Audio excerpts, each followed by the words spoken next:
Respiratory സിസ്റ്റമാണ് human respiratory system.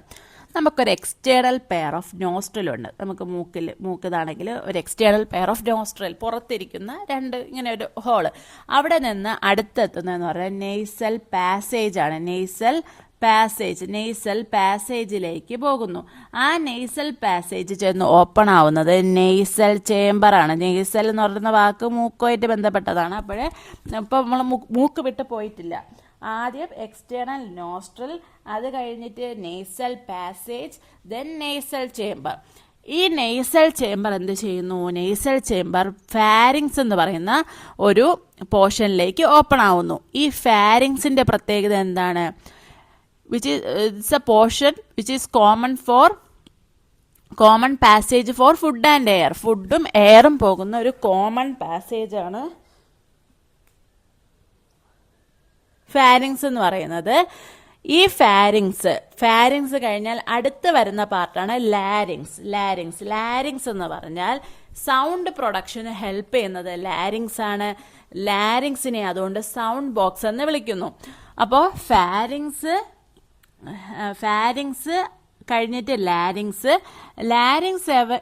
എങ്ങോട്ടേക്ക് open ചെയ്യുന്നു? Trachea എന്ന് പറയുന്ന പാർട്ടിലേക്ക് ഓപ്പൺ ചെയ്യുന്നു. അപ്പോൾ pharynx opens through the larynx region into the trachea. Larynx വഴി ട്രക്കിയയിലേക്ക് ഓപ്പൺ ആവുന്നു. ലാരിങ്സ് എന്ന് പറയുന്ന ഒരു കാർട്ടിലേജിനസ് ബോക്സ് ആണ്. കാർട്ടിലേജ് കൊണ്ട് നിർമ്മിക്കപ്പെട്ട ഒരു ബോക്സ് ആണ് ലാരിങ്സ് എന്ന് പറയുന്നത്. അതുകൊണ്ട് ആ ബോക്സിനെ എന്തെന്ന് വിളിക്കുന്നു? സൗണ്ട് ബോക്സ് എന്ന് വിളിക്കുന്നു. അതുകൊണ്ടല്ല സൗണ്ട് ബോക്സ് എന്ന് വിളിക്കുന്നത്, സൗണ്ട് പ്രൊഡക്ഷന് സാധ്യമാവുന്നതുകൊണ്ടാണ് അതിനെ സൗണ്ട് ബോക്സ് എന്ന് വിളിക്കുന്നത്. ഇനി ഈ ലാരിങ്സിലേക്ക്, ഈ സൗണ്ട് പ്രൊഡ്യൂസ് ചെയ്യുന്ന ഈ ലാരിങ്സിലേക്ക് ഫുഡ് എത്താതെ അതിനു മുമ്പ് ഗ്ലോട്ടിസ് എന്ന് പറയുന്ന പോർഷനിൽ അവിടെ എന്തുണ്ട്? അവിടെ നമ്മളിങ്ങനെ ഫുഡ് വിഴുങ്ങുന്ന സമയത്ത് ലാരിങ്സിലേക്ക് ഫുഡ് വീഴാതിരിക്കാൻ ഗ്ലോട്ടിസ് എന്ന് പറയുന്ന ഒരു പോർഷനിൽ എപ്പിഗ്ലോട്ടിസ് എന്ന് പറയുന്ന ഒരു ഇലാസ്റ്റിക് കാർട്ടിലേജിനസ് ഫ്ലാപ്പ് കൊണ്ട് കവർ ചെയ്യപ്പെടും. അപ്പോൾ നമ്മൾ ഫുഡ് വിഴുങ്ങുന്ന സമയത്ത് ലാരിങ്സിലേക്ക് ഫുഡ് പോകാതിരിക്കാൻ ഗ്ലോട്ടിസിന്റെ അവിടെയുള്ള എപ്പിഗ്ലോട്ടിസ് എന്ന് പറയുന്ന തിൻ ഇലാസ്റ്റിക് കാർട്ടിലേജിനസ് ഫ്ലാപ്പ് എന്ത് ചെയ്യുന്നു? ഈ ഒരു പോർഷനെ അങ്ങ് കവർ ചെയ്യും. അതാണ് അടുത്ത് അവിടെ ഇമ്പോർട്ടൻറ്റ്. എപ്പിഗ്ലോട്ടിസിൻ എങ്ങനത്തെ ഒരു സ്ട്രക്ചറാണ്, എങ്ങനത്തെ ഒരു ഫ്ലാപ്പാണെന്ന് ഓർത്ത് വെക്കണം. തിൻ ഇലാസ്റ്റിക് കാർട്ടിലേജിനസ് ഫ്ലാപ്പാണ്. ഈ ട്രക്കിയെ പറ്റിയാണ് അടുത്ത് പറയുന്നത്. ട്രക്കിയ ഒരു സ്ട്രെയിറ്റ് ട്യൂബാണ്, extending up to the mid thoracic cavity. Thoracic ക്യാവിറ്റിയുടെ പകുതിയോളം എക്സ്റ്റെൻഡ് ചെയ്തിരിക്കുന്നു. ഇതാണ് തൊറാസിക് ക്യാവിറ്റി എന്ന് പറയുന്നത്. തൊറാസിക് ക്യാവിറ്റി, ഈ ലങ്സ് ഇരിക്കുന്ന പോർഷനാണ് തൊറാസിക് ക്യാവിറ്റി. അതിന്റെ പകുതിയോളം എക്സ്റ്റെൻഡ് ചെയ്തിരിക്കുന്ന ഒരു സ്ട്രെയിറ്റ് ട്യൂബാണ് ട്രക്കിയ എന്ന് പറയുന്നത്. ഇനി നമുക്ക് വെർട്ടിബ്രേ വേറൊരു ചാപ്റ്ററിൽ പഠിക്കാണ്ട്. അതിൽ ഉള്ളതാണ് thoracic vertebrae T1 to T12. അതിൽ ഫിഫ്ത്ത് വെർട്ടിബ്രേഡ് അവിടെ വെച്ചിട്ട് ഫിഫ്ത്ത് തൊറാസിക് വെർട്ടിബ്രേഡ് അവിടെ വെച്ച് നമ്മുടെ trachea right and left primary bronchi ആയിട്ട് ഡിവൈഡ് ചെയ്യപ്പെടും. അപ്പോൾ തൊറാസിക് ക്യാവിറ്റിയുടെ പകുതിയോളം എക്സ്റ്റെൻഡ് ചെയ്തിരിക്കുന്ന ഒരു സ്ട്രെയിറ്റ് ട്യൂബാണ് ട്രക്കിയ എന്ന് പറയുന്നത്. ഇനി ഫിഫ്ത്ത് തൊറാസിക് വെർട്ടിബ്രേഡ് അവിടെ വെച്ച് അത് റൈറ്റ് ആൻഡ് ലെഫ്റ്റ് പ്രൈമറി ബ്രോങ്കെ ആയി ഡിവൈഡ് ചെയ്യപ്പെടുന്നുണ്ട്. ഇനി ആ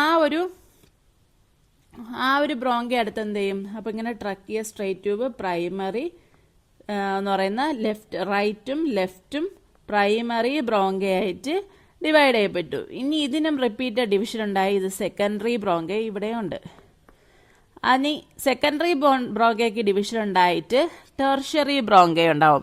അവിടെ നിന്ന് ഒരു ടെർമിനൽ, എങ്ങനത്തെ തിൻ ടെർമിനൽ ബ്രോങ്കിയോൾസിലേക്കാണ് പോയി അവസാനിക്കുന്നത്. ഈ ഒരു ഡിവിഷൻ ട്രക്കിയയ്ക്ക് ഡിവിഷൻ ഉണ്ടായി പ്രൈമറി ബ്രോങ്കെ, പിന്നെ പ്രൈമറി ബ്രോങ്കയ്ക്ക് ഡിവിഷൻ ഉണ്ടായി സെക്കൻഡറി ബ്രോങ്കയ്ക്ക് ഡിവിഷൻ ഉണ്ടായി ടെർഷ്യറി ബ്രോങ്കെ. എന്നിട്ട് അത് പോയി അവസാനിക്കുന്ന ഒരു തിൻ എന്താണ് ടെർമിനൽ ബ്രോങ്കിയോൾസിലാണ് അത് പോയി അവസാനിക്കുന്നത്.